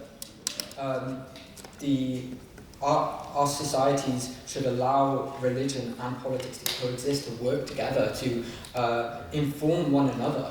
And I think on the proposition side of the house, we're completely separating that, and we're creating a new kind of like French kind of secular like cult of human reason. But the problem is that's also religious, so it's impossible to maintain their case. Thank you, Tom, and we'll take a final response from the proposition. I want to address the point to you first, so directly about whether the lack of politicization within religion. I think I mentioned that in my speech, like how when you have like a state-backed power or authority that sort of like rests behind faith, it makes it more coercive rather than about like your personal conscience and why you believe what you want to believe. Like it's not true faith. I think I talk about that in my speech. So I agree with you. I agree with that sentiment. I think even as an agnostic, I can ascertain that. Secondly, to respond to Tom and his, again, this notion that like morality is like comes from religion or is a subsect from religion or necessarily comes as a religious worldview, or that like the belief of secularism is like in and of itself religious in some way, I again reject this notion. I think that the key difference is that when I want to say, for example, like from as a secularist, that you should wear a mask, I'm not saying that you should wear a mask because not just because like God has ordained it to be so, or that God has ordained, like it comes from perhaps a secondary order like observation that wearing masks protects us in some way, and we can have like evidence or something to back that up, and so that there's a chain of reasoning that also comes. And yes, Tom mentions that there's a chain of reasoning that religious people also do, and I completely agree, but like that chain of reasoning is still terminates in like a belief in a God, or a belief that like God rests, like God offers like an objective morality. But like when we're talking about like a secular review of a law of wearing masks, for example, like that's backed by something that we can prove or disprove. And even if you agree or disagree, you can point to evidence and like showcase that. But one view that's like that's foundational to like a religious worldview or like ordained by a God, like that's not something I can prove to you to be true or not. That's something you choose to believe. And so that lack of falsifiability, back to Karl Popper, like falsifiability is like the best and most important way. It's what's led to vaccines. It's what's led to progress. So I will refuse to sit here for someone to tell me that like they can put forth an unfalsifiable claim and that my life has been made better for it, because that's just not fundamentally true. You cannot take that to be the case. So yeah, that's all. Thank you, Ash. And so concludes the questioning section of our debate, and it's now time for judgment with our vote on speaking ability. So just to remind you all, this is not your own personal opinion. This is which side you thought spoke best based on the metrics of presentation, rhetoric, argument, teamwork, and engagement. So can I have all those who wish to vote for the proposition on the vote on speaker ability to raise their hands now, please?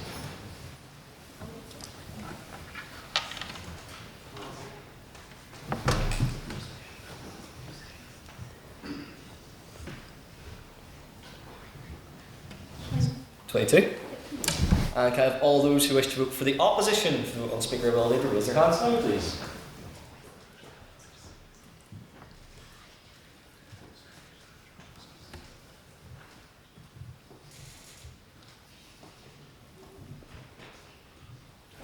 Yes? And finally, can I have all those who wish to abstain from the vote on speaker ability to raise their hands now, please?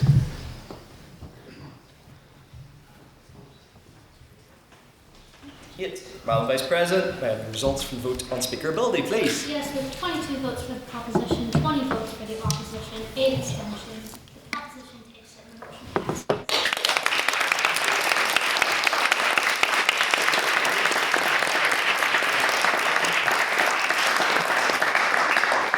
Yes, congratulations to the proposition and to all the speakers for what was a wonderful debate. And before we all head to our social, I would like to draw your attention to the fact that now that council is complete and we have finished our penultimate debate, membership is now open again.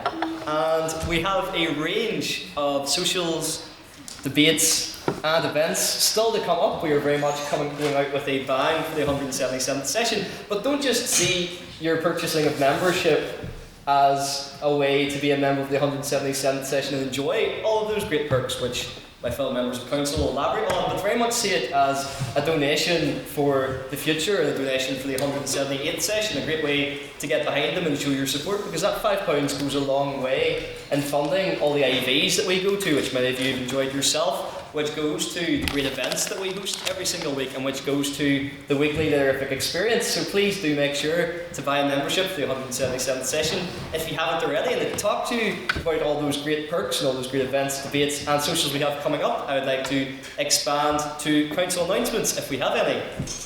Yes, Madam Turner. Hi guys, so I didn't watch all the debates that were discussed, and I'd like first of all to congratulate our main speaker, Liz.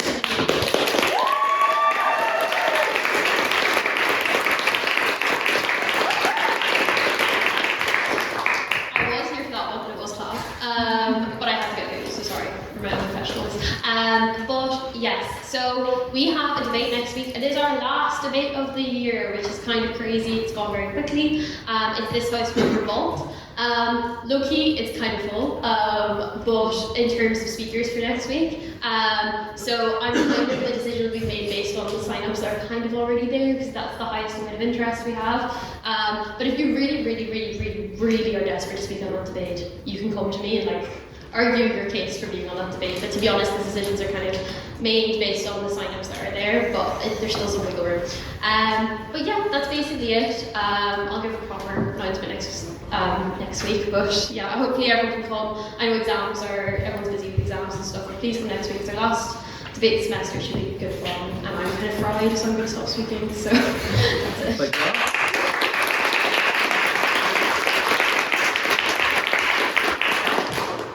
Any other announcements? Yes, Mr. Vance. Yes, hello everyone. Regrettably, the Let's Talk with Peter Taylor will not be going ahead on Monday just due to logistical complications. It's very regrettable that this has happened. But there are two more Let Talks that are occurring. We have the Let Talk with the Speaker of the Assembly, the current Speaker, Edwin Poots. And then the week after we have another Let Talk with the former Speaker of the Assembly, Alex Maskey. We also have one more great debate to do that I know Jack was working on.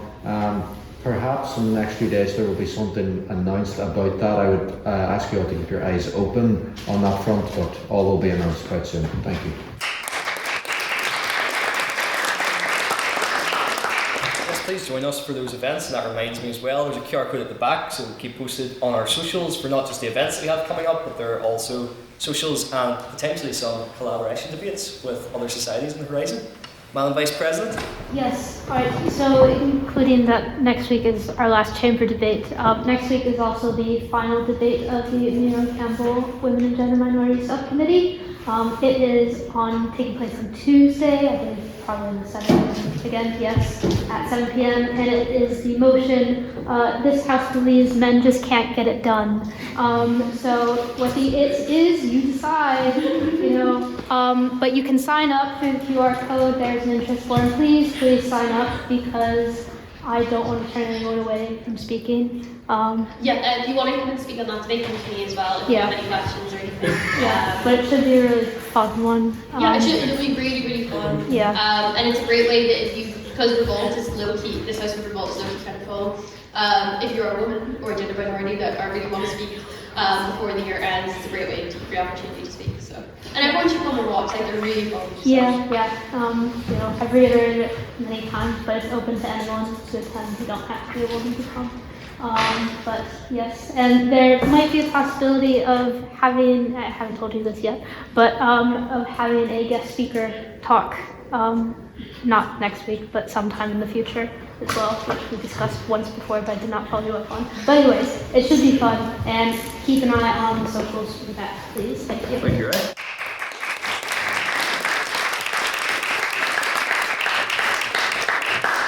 And we also have a social coming up on the 17th of April in collaboration with the Law Society, which is karaoke, which I know you all love, which should be very exciting. And on the topic of socials, Mr. Social, where are we going to after this debate?